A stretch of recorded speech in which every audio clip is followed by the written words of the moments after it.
5, 4, 3, 2, 1. Y'all are up. And hello, car lovers, and welcome to the C&C Auto Show. And I'm Aaron Clements. I'm John Ryan. And we are both here because we would like to share information with you. And our goal is to give you information on ways that will make your car, truck, or SUV safer, to make it more dependable, and to make it last longer for less money and less hassle. And we have several methods to do that, but our number one, by far away, is by Telephone. the telephone. That's what we love to hear. We love for you to call in and join the show, and that's on Saturday mornings, 8 to 10 Eastern Time, and that number is 706-863-5800. You can also watch this show live on Facebook, and that's also Saturday mornings, 8:05 to 10. You can watch past shows on YouTube anytime, and both, you just go to C&C Auto Show. And just before we turn the key on this little puppy, I do want to mention that if you're looking for a great professional automotive repair facility almost anywhere around this beautiful country that we have here, you can go to NapaAutoCare.com and search for a list of those Napa Auto Care centers in that area that you're in, and pick the one that's right for you and build a relationship. Or if you're just having some trouble on the road, you can do the same thing and pick one that they will help you out there. Right. Okay, now, along with answering your automotive questions, we always like to have a theme, and today's theme is teen drivers. Yeah, we're going to talk about teen drivers because everyone goes through that phase in life eventually, and when they do, it's good to have some tips to go with it. And All right, airbags. John Ryan, you didn't happen to bring the keys to this thing, did you? Yeah, I got them. Oh, good, good. You going to fire it up? Sure. All right.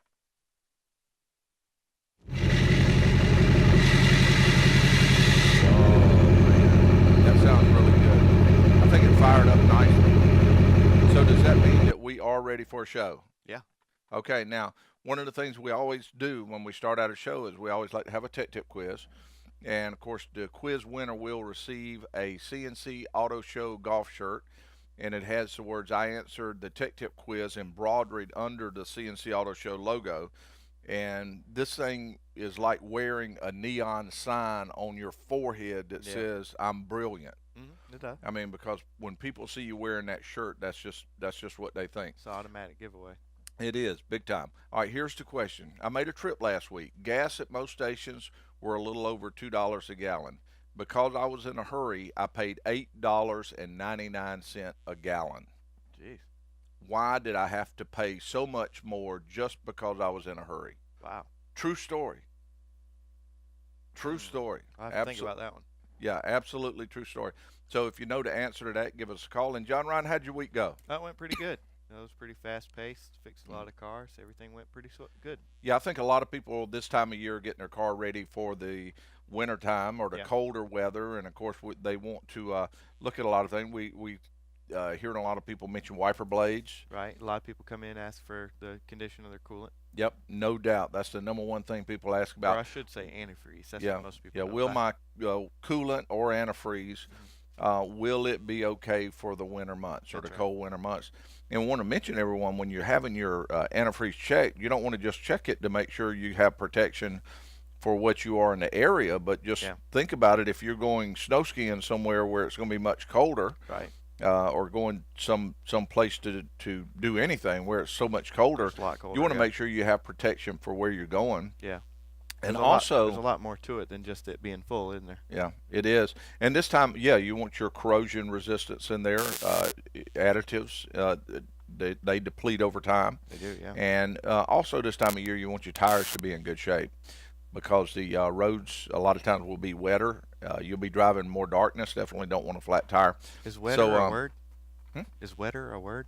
Wetter, yeah, I believe it. I hope so. No. I used it. Sounded if it's not, it is now. Are we ready to go to the calls? Yeah, and let's go over to James. Let's do it. Okay. Hello, James, and welcome to the C&C Auto Show. And what could we help you with today?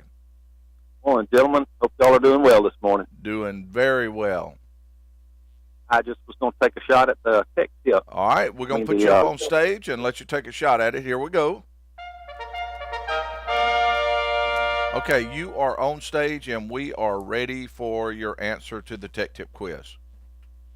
Well, you said you were in a hurry, so I figured you must have been going to the racetrack So you put race gas in your vehicle that you were either going to race or take to the track, and that's why it costs $8.99 a gallon. Wow, that's not a bad answer. Yeah, but he drives a Prius. Yeah, the Prius. I don't know what the Prius would do with racing fuel. Yeah, the Prius would have a really rough time if it was that. A heart attack.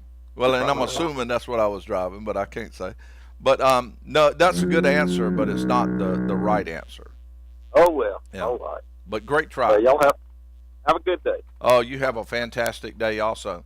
Okay, now also during today's show, we will be talking a lot about teenage drivers. And of course, sooner or later, that time comes in a kid's life to where they reach that age, usually at somewhere 15, 16 years old, to where they'll start wanting to drive, and they work toward getting their driver's license. That's right. And of course, that's just a great experience, but with it comes a huge amount of responsibility. No doubt. Yeah. Big time. What age did you start driving, John Wright? You mean legally or? No, period. Oh gosh, I don't even know what age. I mean, I would say as soon as I could sit on something and drive it, I drove it. I remember driving lawn tractors, lawn mowers, like anything with wheels on it. Yeah. I would drive. So probably real early on. Yeah. The earliest I remember on a car was probably 12, 13 years old. Yeah, I would say a car. I do remember that. Yeah, I would say about the same age. Now, one of the things that we'll go ahead and give our first tip, and we'll be going to the phone calls in just a second. But you want to make sure that the teenager is consciously aware of his or her surroundings, and do they know what's going on around them at all times, and do they react properly to different items that come up? And if so, they may be ready to drive at the age, and I'm talking about the age of in the range of 15, 16 years old when they'll be going, and you want to make sure that they do know those type things, that they're aware of those surroundings. Crazy thing is there is a polar opposite, because a lot of kids just don't even care to drive. Yeah, and you do run into that. Some kids are just not they don't want to. They don't have a desire to. But you want to give them as many runs with you as they can. Let them ride with another person as much as they can. Okay, we're ready to go to the calls? All right, let's go over to Don here. We are ready to go. Hello, Don, and welcome to the C&C Auto Show. Hey, I want to take a shot at the tech tip. All right, fantastic. We are ready. We're going to put you up on stage first. All right. Well, I think he had probably... Okay, we are ready. Okay, sorry about that. I think he had a rental car from airport, and probably didn't have time to fill it up before he catch his flight. Well, you probably you are right to a degree. You missed one thing though. You said he didn't have time. Actually, the wording should be I didn't have time. I didn't. I didn't think about it. I didn't think about it until I was a few blocks from returning a rental car, and as I was driving in, it hit me, and I said, "Oh, there's got to be a gas station around here somewhere."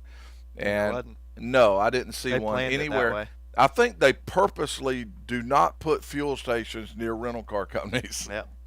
But fortunately, it wasn't a huge amount of gas that had to go back in the vehicle. But it was $8.99 a gallon. The tip part of this is, and of course we need to let you know that you're the winner first. But the tip part is gas up your rental car. Include time to gas up your rental car. Okay, Don, if you'll stay on the line, they'll be getting your information down. And congratulations, you are the winner to today's Tech Tip Quiz. Fantastic. Okay, time for a break.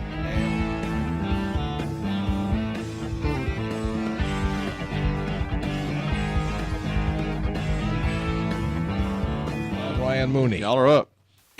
Little scoop, you don't know what I got. Scoop, you don't know what I got. Well, I'm not bragging, babe, so don't put me down. But I've got the fastest. And welcome back to the C&C Auto Show. age is certainly not the only factor that should determine if the teenager is ready to drive. It doesn't matter if your child is old enough to legally drive. The question is whether your child is responsible and mature enough to be handed the keys to the car. Yep. And the teen years are extremely challenging in almost every aspect of life, whether it's learning how to deal with emotional stress, academic stress, peer pressure, problems with the parents, adding the responsibility of maneuvering a 3,000-pound vehicle. Or they're driving a Volkswagen? That's yeah. Yours is usually 5,000-6,000 pounds, John. Right? Down crowded streets and busy highways. That's a lot for any teenager to be on any teenager's shoulders. So you want to make sure they're ready. If you have a question about your car, truck, or SUV, you can give us a call. That's Saturday mornings, Eastern Time, 8 to 10. And the number is 706-863-5800. You give us a call, we'll answer your automotive question. But also, we are taking questions on Facebook, and I think we have a question that did come in on Facebook that we were prepared for. Okay. Yes, you did. Jason says, I have a 1995 Dodge Ram 1500 4x4 318 5-speed. Just wondering if I went to a junkyard and get a manual transmission out of a two-wheel drive, could I hook it up to the four-wheel drive and everything work okay? Oh, that's a real good question. Sounds like a pretty fun truck, too. Unfortunately, the two-wheel drive transmission wouldn't be able to basically hold the transfer case on the back of it. As a different tail housing, different tail shaft, so there would be nowhere for the transfer case to bolt. So unfortunately, that would not work. Technically it would fit. Probably the drive shaft length would be different, but no, four-wheel drive would not be able to. Now, was he talking about turning an automatic into a manual? Is that what he's mentioning? Or well, he's talking about going from a two-wheel drive transmission from a four-wheel drive transmission to a two-wheel drive. Oh, I transmission. see. Okay. Yeah, so of course, like I said, the extension housing would be completely different. Yeah. Okay. So, we're ready to go to some more calls? Yeah, let's go over to Bill. Fantastic. Hello, Bill, and welcome to the C&C Auto Show. Hey, how y'all? Perfect. I got a question. Yes, sir. I'm going to Arizona, and I'm pulling a 34-foot trailer. It weighs about 8,000 pounds with the boat and all inside of it. And I was just wondering, what are the things I need to do to my truck to get it ready to go out there? So I don't have any issues on the way out there. Bill, put a Chevrolet emblem on it. Oh, Bill. Do what? I said put a Get a Chevrolet. Yeah. Now, Bill, the number one thing is, of course, just your normal maintenance. How many miles are on the truck? 29,000. 29. So, of course, it's practically still brand new. On something that new, of course, different things like tire pressure, of course, key. As far as the fluids, making sure everything's topped off. This is diesel, right? Yeah, I'm your neighbor. Yeah, make sure all that's topped off. Really, that's about it. Tire pressure, especially when you're towing that great big trailer you have, is key. That's really all I can think of. Yeah, you're not really going to have any fluids that are going to need to be replaced at Right. that early mileage. That's right. That you have there. And, of course, like John Ryan mentioned, just making sure that the tires are good and you don't see any items, and be sure to focus on the spare a little bit. What would you do if you were to have a flat? Of course, you'd probably call somebody to come help. But just making sure to just overall type items. Yeah. Bill, had you changed the fuel filters on that truck yet? That sounds like a big. I've been. I haven't. I mean, I don't know if they do that or not. I've been usually taking it to the Ford dealership in Sylvania, Right. because I work down there, Yeah. And I was going to try to bring it to you guys because I know that y'all would do it exactly right. Yeah. You just don't know about these people, even if just because it's the dealership, that doesn't mean they do everything right. You know what I mean? Well, the good thing is they would have an electronic record of what they've done to it, so you could simply call down there and see if the fuel filters have been done. That's just something preventative maintenance. You mentioned it's right at 30,000, so that'd be a good thing to do. Not necessarily, it's not you have to do it before you trip, but just kind of keep that in the back of your mind. You're not overdue, Hey, but it sounds they changed the air filter last time. Okay. I know they did the air filter last time. Yeah. Well, Well, that's the good So thing. I wish about I knew. having- I wish I knew a little bit more about automobiles and motors and stuff.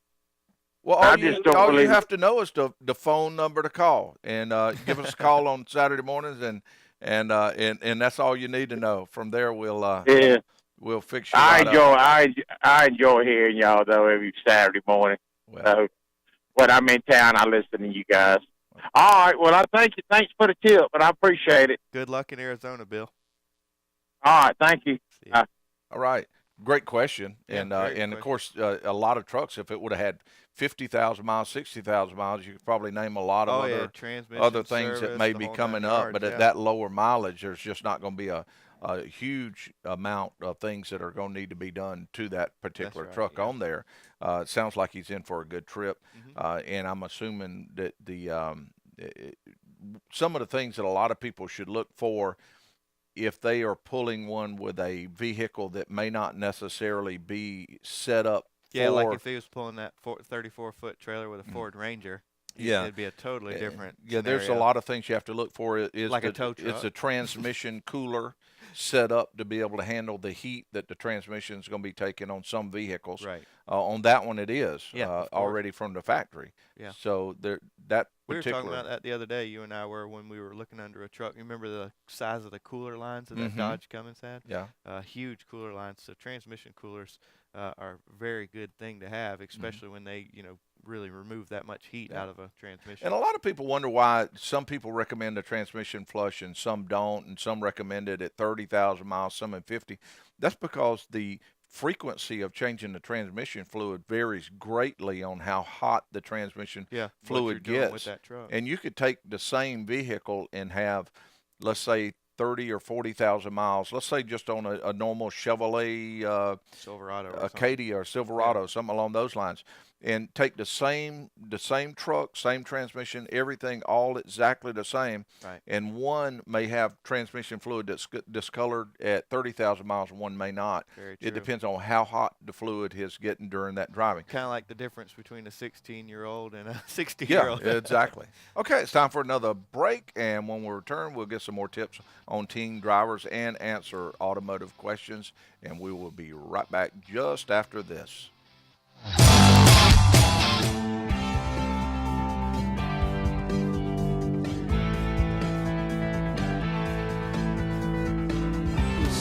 Stretch my feet out to the pedals, smiling like a hero that just received his medal. It was just an old hand-me-down Ford with 3-speed on Welcome the back to column. the C&C Auto Show. A teen should have the desire to drive. Some teens know they're not ready to drive and they shouldn't be pushed into the driving situation. Yeah. You can gradually introduce them to the driving, but only when they're ready. If you have a question about your car, truck, or SUV, Saturday mornings, 8:05 to 10 Eastern Time, give us a call. And that number, 706-863-5800. And we are ready to answer those automotive questions. And also, during this particular show, we'll be sharing a lot of tips about teenage drivers also that may come in very good. And one of the things that we'll mention is that teenage drivers when they're younger, they're just kind of dreaming of having that official piece of identification tucked in their wallet, and they just it's something that they really look That's forward their freedom to. card. But again, they have to realize that with that little piece of card or little piece of information comes a huge responsibility. And this part is kind of sad that we'll go ahead and mention, but the car accidents are the leading cause of death for 15 to 20-year-olds, and that's accounting for 40% of the teen deaths. And teaching your kid to be safe, careful driver is very, very important before they get behind the wheel. Are we ready to go to the calls? Yeah, let's go over to Josh. I am ready. Hello, Josh, and welcome to the C&C Auto Show. Good morning. How y'all doing? Very nicely. And what can we help with today? Hey, I got a 2004 Ford Escape, and I've done changed the alternator on it 3 times. I've driven it 2 miles in those 3 times, and it keeps coming up bad, whether it be the alternator. And one time, I changed it. They said it was a voltage regulator on it. It was also draining the battery. Mhm. I thought I had it good, but turned out it was giving like 16 volts. Also draining the battery overnight. Yeah, Josh, sounds like on that particular alternator, the voltage regulator did stick. Like you mentioned, if it's overcharging, it will discharge a battery faster than it will, as far as if it had the lights on or drain it. Anytime they're overcharged, they're looking for about, well, of course, the battery just on the shelf should be about 12.5, 12.6 volts. Charging is anything technically over 13 is what they say. So if it's doing, 16, that's way overcharging. How about now? What's the vehicle doing now? Well, I just put a new alternator in. I got the battery on the charge. I want to make sure it's a good charged battery before I try it. I haven't done it. Right. But if it's still not good, I was just hoping that maybe there was a tip in there, maybe something else to look for, maybe a relay or a fuse or. Right. No doubt. If the system is charging, there's a big battery cable. Of course, if you did this job, you know this. A big battery cable on the back side of it. Do you have a voltage meter? Yes, I do. You want to make sure that, of course, 12 volts, this is with the car off, at least 12 volts is going to that big wire. So, of course, you'd go from the negative post of the battery to the red positive wire at the back of the alternator. And you want to make sure you have 12 volts there or higher. And then, too, one thing that would be really helpful for you to do is, of course, a voltage drop test. You can actually go from the positive of the battery to the positive stud of the alternator and make sure you don't have a voltage drop there. And then the same goes for the negative to the case of the alternator. Make sure you don't have a voltage drop there. How about the alternator? Are we putting the same brand back on it every time? Well, the first one that I put in is one I had ordered off of Amazon. Okay. I put it in without getting it checked. And then that one wasn't putting out, so I had it replaced. I went to a parts store here in Grovetown and bought one. And that's when they said that voltage regulator was putting out too many volts. Right. So then I swapped it out. That was under warranty. I swapped it out with the same brand, of course, and it was just a bad alternator. Because sometimes Now I got another one that is the same brand. Okay. But, yeah, because sometimes, unfortunately, that's kind of the hard thing about finding the parts. Is sometimes they can get a hold of a bad batch, or maybe they did have a bad regulator in them. Because the only thing that controls the charging on that particular vehicle, now this isn't a standard thing, but that vehicle is regulated internally by the alternator. So as long as it has, the powers and the grounds that the alternator needs, it's up to the alternator to make that charging decision, as far as how much to put out or how little to put out. So as long as everything's correct going to the alternator, it sounds like a faulty alternator. But now you mentioned you have one to put on it now, right? yes, I put it in, and this particular model, it's real pain to. Yeah, it's not get in and exactly a out. fun one to do, is it? No, it's not. And is the And one that you have on there now, is it working okay and doing what it's supposed to do, or is it acting up also? Well, the one I just put on, I have not tested it yet. I charged the battery last night, so I wanted to, and that was going to be my project today. Mm-hmm. Right. So I have. Yeah, there's like John Ryan mentioned, if all the cables are right, there's not like a large system like some systems like cooling fans. We have relays and we have this and we have this. With the alternator system, there's a few things that have to excite the alternator to get it to actually charge, which basically has to do with the light inside the car.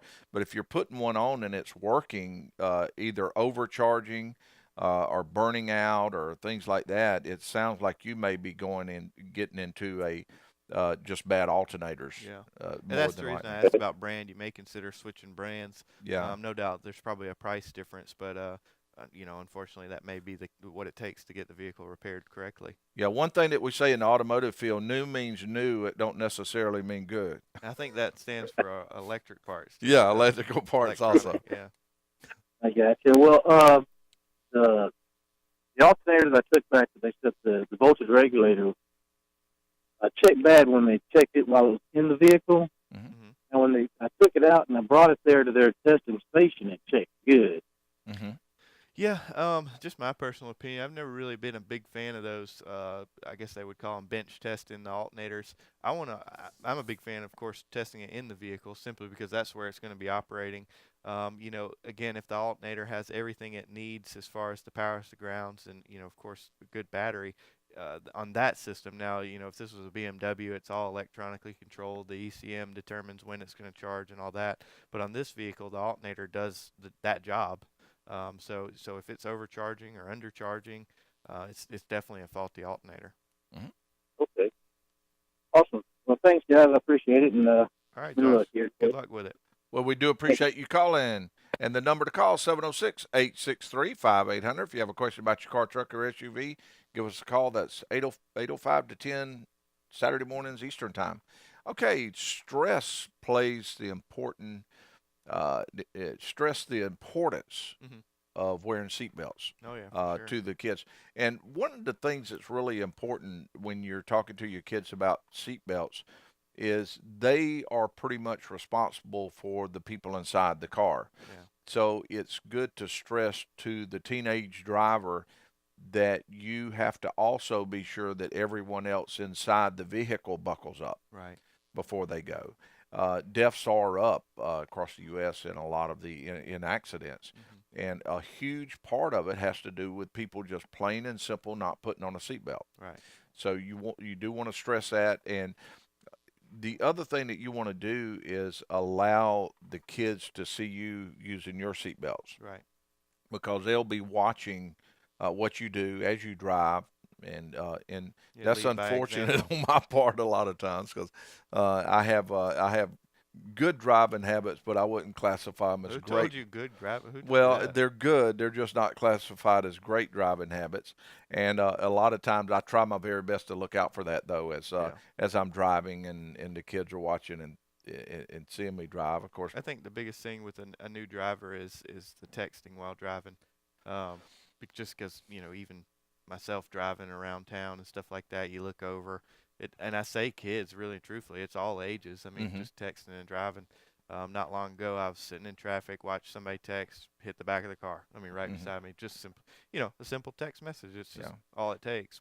And you can be looking down, a person looking down in time to send just even a fairly quick text message can, in fact, cover the length of a football field. Oh, yeah, So absolutely. could you imagine covering the length of a football field at 60 miles an hour with a blindfold over you? It's crazy. It really is. Yeah, you can have some huge accidents in doing that. Yep. Okay, the number to call, 706-863-5800 if you have a question about your car, truck, or SUV. But we are going to be running a little bit short on time, so we're going to be taking a break here very shortly. And when we return, we will be talking more about the drivers, teenage drivers, and giving some more tips on teenage drivers, things that you can do. One, as I'll mention real quickly, is that in the beginning, taking the new driver out to a parking lot where there's no light poles, nothing around. Light poles will get you every time. Yeah, and get them used to different scenarios. Maybe, of course, you want to get used to parallel parking and all that, but also get used to panic stops. Yeah. Let them feel what the anti-lock brakes feel like when they're putting on brakes, because things like that can be very helpful. Okay, we're going to take a real quick break, and when we return, we'll answer more automotive questions just after this.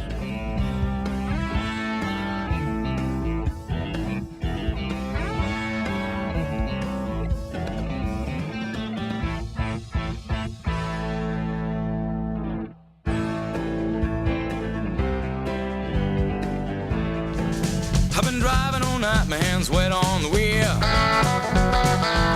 There's a voice in my head that drives my heel. It's my baby calling, says I need you. Welcome back to the C&C Auto Show. You can pick up a current driver's guide from the DMV, study it with your teen, and point out when they are obeying the rules on the road. And there aren't. If they're not really doing the things that they should do, you want to gently point out the things that you can correct them. Don't get them overly Don't flip excited. out and grab the steering wheel. Yeah. Don't flip out and grab the steering wheel. Just try to be gentle and do everything very gradually, and they will get used to the driving portion and obeying the rules. One of the things that I think is real important that you should teach teens, a lot of times the teens will learn all the rules of the road, stopping for the stop sign. When the light's green, you go through the light. the part that they have to learn mostly is how to look out for that other driver. Yeah, that's a very good one, and two, like who has the right of way. Yeah. I think is always confusing for a lot of drivers, especially beginning out or starting out, because a lot of times you may go when it's not your turn, that kind of thing. So Yeah, and using your peripheral vision as you're going through. For instance, I drive down in the downtown area a lot. I've learned that just because there's a stop sign there, or just because there's a red light there, Right. that don't mean that the other car will be stopping for that Correct, stop yeah. sign or red light. yeah, and then two, it's funny you say you drive downtown. I drive more in, I get not necessarily country, but back roads and whatnot, and I always watch out for deer, like Yes. religiously, just simply because they're in the rut right now and they're everywhere. So That is a very, very good point. This time of year, the deer is going to be running more than ever before, and that's something that a teenager is not really prepared for. They don't really not think at all. about the possibility of that happen Yep. because they think that if an animal sees a car coming down the road, that they are more than likely will go the other direction. Well, too, and most people think you swerve away from it. You don't, because you're going to run off the road and the deer be, on down and you might be inside the woods or something So, like that. but really, that particular one holds true for everyone this time of year. Start looking out for the deer that's on the side road. Use that peripheral vision as you ride down the road in the mornings. If you live in a rural area, you want to do things like keep your high beams on. If there's no other cars coming in, you can cut your high beams on so you Unless can see. it's foggy too. Yeah, unless it's foggy, so you can see a little bit more of the road as you're going. But the main thing, keep an eye. But also, you want now this is for teenage drivers and adult drivers. You want to know what you will want to do or should do if a deer were to run out in front of you. Right. And of course, some of that might mean making a tough decision. Right. Do you leave the road? Do you things that you would want to try to do is, or should you hit the deer? Right. If you have other cars around you, there's no. A lot of times it's better just to hit the deer. Right. Of course. Yeah. but a lot better than a light pole or something like that. Yeah, but slowing down and just being aware of everything around you is the most important parts It is. that you need to do. We'll mention one more time on things having to do with fluids in the car, because this time of year is when a lot of people is going to be traveling.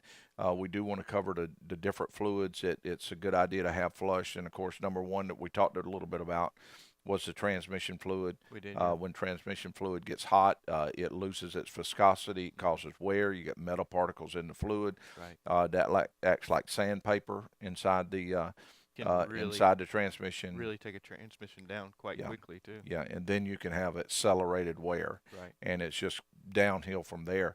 The power steering fluid is very similar, the same way. It gets grit and dirt over a period of time from different things wearing.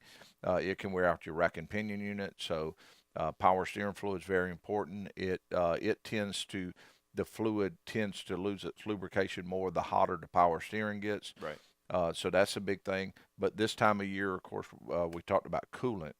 And the coolant, the big thing having to do with the coolant has to do with the additives that are inside the coolant. Right. A lot of times people look at the coolant and they'll say, well, I've got my coolant's been in there 5 years. It still looks good. Yeah, it it's still still has pretty the green or protection. whatnot. So I'm good. Well, a little later, they start getting things like heater cores, radiators going bad, intake gaskets, water pumps. Right. All of these components start going bad, and so there's nothing you can do about it after that. Exactly. But keeping the antifreeze replenished or even a drain and fill Right. After a period of time puts good antifreeze in that has the right protection, the right additives, and that prevents the corrosion. That's right. And what it's doing is very much similar to what you would be doing if you were spraying something like Pam on a frying pan. It keeps a lot of it goes into the metal of the system. These additives do, and they keep the coolant and the rust from forming. It doesn't allow the rust to bond to it. Yeah. Exactly. So doing it that way, it makes it to where you not only get your coolant protection, but you get your corrosion resistance. Right. Another thing that gets overlooked a huge amount of times as far as coolant or fluids go, and that's the front differential and rear differential and transfer case on a 4-wheel drive truck. Yeah, you're exactly right. Especially, come boating season, stuff like that, especially when it's over. A lot of people, depending on their boat, their trailer setup, of course, they put them, the rear end, a lot of times of the vehicle can actually go into water. And if you have a slight seal leakage or something like that, of course, that water enters that differential. And, you drive all winter and you didn't know about it. And sure enough, it's not lubricating the spider gears.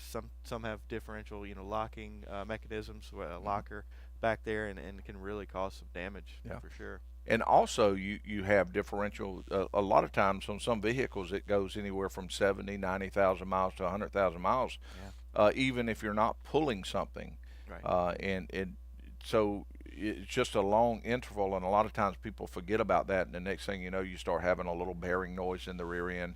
Or you have a bearing noise in your transfer case. And like we say, you can't rewind. There's no getting that noise back out of there. So exactly, it already has the problem there, so you have to do it. So just replacing it, even if it's like every when it calls for, but of course a lot of times that's 80, 90,000 miles. But in doing that on the front differential, rear differential, and transfer case, you want to make sure that the proper type fluid is used, because a lot of those do take a full synthetic type. Yeah, like I mentioned, some of them have locking differentials that require a synthetic lubricant simply so that it can slip going around corners, unless it was under power, and then it would engage. So like you said, the right fluid. Some of the transfer cases even have auto track, different fluids for that. Some of them are automatically or they engage automatically, so some of them require a different fluid. And then too, some things we even forget about is, of course, you remember these, the viscous dampener in transfer cases. A little off topic, but if you tow with them, of course, it could destroy them in a matter of minutes. But keeping that fluid serviced will stop it from binding and stuff like that when you go around a turn. Yes. So knowing the vehicle that you have, it's kind of important to know exactly what type drivetrain it has. That way you can always have those things in the back of your mind when you go take it in and have it serviced. Yeah, if you've got an all-wheel drive vehicle, it's also important to remember that you don't want to have 2 worn-out tires and 2 good tires on the vehicle. Big time difference. You wouldn't think it, but the overall diameter or circumference, of course, can be different. Say by 3/4 of an inch, maybe an inch, or if it had different size tires on it, of course, it could be more than that, and that really. And that viscous dampener inside that transfer case or the all-wheel drive unit is absorbing that extra difference. Speed coming from one, instead of everything turning all at the same time. One area is turning faster than the other area, and over a period of time that will definitely create a lot of wear inside there. And again, that's one of those things that once it's worn, you have to replace it. Very few times can you revive it with a fluid exchange. So and definitely, I mean, without question, don't ever run mismatched tires as far as tire sizes on any type of vehicle with all-wheel drive, because you can really run into some huge issues there. And of course, like we mentioned before, on being sure when it's towed with a proper vehicle, usually a flatbed. That's right. Okay, the time clock is on E, and we need to pull over for now, but we'll be back on the road in no time. And I am Aaron Clements with co-hosts John and Ryan Mooney. And our show producers are Sherry Moxley, Zach Llewellyn, Bert Dean, Bo Roberts, Alan Dean, and Sandy Klein. And we would all like to say thank you to all of you that tuned in, logged in, and especially those that called in to ride with us on the C&C Auto Show. And we will see you again on the next trip.